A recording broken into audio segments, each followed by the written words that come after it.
बहुत समय पहले की बात है। काशीपुर नाम का एक बहुत छोटा सा गांव था। वहां के लोग बहुत ही हंसी खुशी एक दूसरे के साथ मिलजुल कर रहते थे। इस गांव में हरिया नाम का एक व्यक्ति रहता था। उसके परिवार में उसकी पत्नी और 2 बच्चे थे।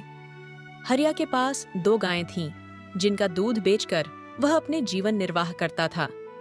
इस गांव की सबसे बड़ी समस्या पानी की थी, क्योंकि पूरे गांव में केवल एक ही तालाब था। लोग इसी तालाब से पानी भरकर अपने दैनिक जीवन के काम किया करते थे। गांव में और कोई पानी का साधन न होने के कारण गांव के लोगों को इसी तालाब के पानी पर निर्भर रहना पड़ता था। हालांकि गांव के लोग अपनी इस जिंदगी से खुश थे। कुछ समय यूं ही हंसी खुशी बीत जाता है, लेकिन एक दिन जब गांव के कुछ लोग तालाब पर पानी भरने जाते हैं तो देखते हैं कि तालाब में बड़े बड़े मगरमच्छों ने कब्जा कर लिया है। अब लोग तालाब से पानी भरना छोड़ देते हैं, क्योंकि मगरमच्छ उन्हें मार सकते थे। थोड़े दिन बाद कुछ लोगों ने हिम्मत करके उस तालाब से पानी लाने की कोशिश की, मगर तालाब के मगरमच्छ उन्हें भी मारकर खा गए। इस घटना से पूरे गांव में भय और हड़कंप मच गया। लोगों में खलबली मच जाती है। अरे देखो भाई लोगों, तालाब के इन बड़े बड़े मगरमच्छों ने हमारे गांव के 2 लोगों को खा लिया। अगर ऐसा ही चलता रहा तो धीरे धीरे ये पूरा गांव खत्म हो जाएगा। अगर हम इन मगरमच्छों का शिकार नहीं भी बने तो भी बूंद बूंद पानी के लिए तरस तरस कर मर जाएंगे। लोग इस बड़ी समस्या का हल खोजने की कोशिश करने लगते हैं। किसी आदमी ने सलाह दी कि भाई लोगों, हम सबको पंचायत बुलानी चाहिए और सरपंच को सारी बात बतानी चाहिए। अब वहीं इस समस्या का समाधान निकाल सकते हैं। गांव के लोग मिलकर पंचायत में सरपंच के पास जाते हैं और अपनी समस्या बताते हैं। सरपंच जी भी इस समस्या को गंभीर मानते हैं। वे कहते हैं कि हमें कोई समाधान निकालना होगा। एक व्यक्ति है जो हमें इस समस्या से निकलने के लिए कोई बेहतर सुझाव दे सकता है, और वह है मुखिया हरिलाल। गांव के 2 लोग हरिलाल के घर जाते हैं और एक आदमी कहता है, मुखिया हरिलाल जी, आपको सरपंच जी पंचायत में बुला रहे हैं। मुखिया हरिलाल पंचायत में चले जाते हैं और कहते हैं, सरपंच जी बताए मैं आपकी किस प्रकार मदद कर सकता हूँ। जो हमारा तालाब है उस पर मगरमच्छों ने कब्जा कर लिया है। अब आप बताइए, हम उन मगरमच्छों से कैसे छुटकारा पाएं? मुखिया गहरी सोच में पड़ जाता है और फिर उसको एक उपाय सोचता है और वह सरपंच जी से कहता है, सरपंच जी, मगरमच्छों से लड़ना आसान नहीं है। हमें एक दूसरा तालाब बनाना होगा। ये काम आसान नहीं होगा, लेकिन अगर हम सब मिलकर मेहनत करेंगे तो नया तालाब जल्दी ही बन जाएगा। हरिया कहता, मुखिया जी, आप बिल्कुल सही कह रहे हैं। हम सब मिलकर मेहनत करेंगे और नया तालाब बनाएंगे। हाँ, हमें मिलकर काम करना होगा। इस समस्या का यही समाधान है। चलो फिर कल से ही हम नया तालाब खोदने का काम शुरू करते हैं। कुछ ही दिनों की मेहनत के बाद गांव के लोगों ने मिलकर एक गहरा तालाब खोद लिया। फिर बारिश का मौसम आया और तालाब भर गया, जिसे देखकर गांव के लोग बहुत खुश हुए। अरे हरिया, ये देखो हमारा तालाब कैसे पानी से भर गया है। अब हमें पानी के लिए उस मगरमच्छ वाले तालाब में जाने की जरूरत नहीं पड़ेगी।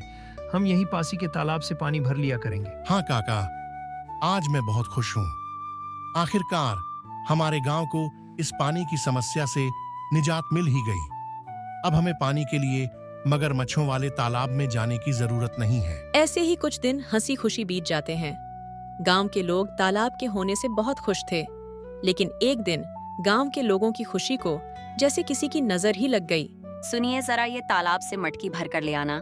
घर में पानी खत्म हो गया है। और हाँ, थोड़ा जल्दी आना। वहाँ गांव वाले लोगों से बातें करने मत बैठ जाना जब तक मैं आपके लिए गाय का दूध निकाल देती हूँ। ठीक है राधा, लाओ 2 मटकी मुझे, मैं अभी पानी भर लाता हूँ। जब हरिया मटकी लेकर तालाब के पास पहुंचा तो उसने देखा वहां पर मुखिया हरिलाल खड़ा है और वह गांव वालों से पैसे ले रहा है।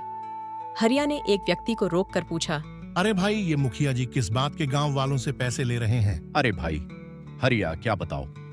अब ये मुखिया जी हमसे इस पानी के पैसे ले रहे हैं। इनका कहना है कि जिसे भी इस तालाब से पानी भरना है उसको पैसे देने होंगे, और जो पैसे नहीं देगा उसे तालाब से पानी नहीं भरने दिया जाएगा। भगवान जाने अब इस गांव में क्या कहर आने वाला है। हरिया पानी भरने के लिए तालाब के पास खड़ा हो जाता है। जैसे ही वो तालाब से पानी भरने जाता है, मुखिया उसे रोकते हुए कहता है, हरिया, तुम क्या कर रहे हो? तुम्हें पता नहीं है क्या यहाँ से पानी भरने के लिए पैसे देने होंगे? लेकिन ये तो गांव का तालाब है, यहाँ पानी भरने के लिए पैसे क्यों देने पड़ेंगे? यह नियम अब बदल गया है। यहाँ से पानी भरने के लिए हर किसी को पैसे देने होंगे। ये तो सरासर अन्याय है। ये तालाब सबके लिए है, हमने मिलकर इसे खोदा है, तुम पैसे कैसे मांग सकते हो? मुझे कानून मत सिखाओ, ये मेरा आदेश है और जो इसे नहीं मानेगा उसे तालाब से पानी नहीं मिलेगा। ये बिल्कुल गलत है। हरिया, जो इस फैसले से परेशान था, सीधे जमींदार साहब के पास जाकर कहता है, जमींदार साहब, गांव में घोर अन्याय हो रहा है। मुखिया हरिलाल जी हमसे अब तालाब के पानी के पैसे ले रहे हैं। ये बात सुनकर जमींदार को बहुत गुस्सा आता है।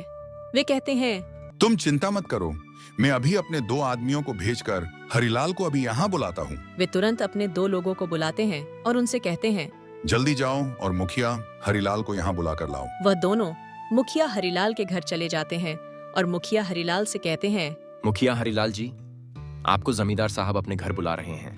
मुखिया हरिलाल जमींदार साहब के घर चले जाते हैं। जमींदार साहब हरिलाल से कहते हैं, क्या यह सच है कि तुमने पानी के लिए पैसे वसूले हैं? नहीं, मैं तो गांव के विकास के लिए पैसे इकट्ठा कर रहा था। आप गलत समझ रहे हैं जमींदार साहब। मुझे पता है तुम क्या कर रहे हो और क्या नहीं। मैं अभी तुम्हें तुम्हारे पद से हटा रहा हूँ। जमींदार साहब ने पंचायत बुलाई और माफी मांगते हुए कहा, अब तालाब का पानी सभी के लिए मुफ्त होगा। धन्यवाद जमींदार साहब। इस तरह गांव को अपनी समस्या का समाधान मिल गया और सभी फिर से हंसी खुशी रहने लगे।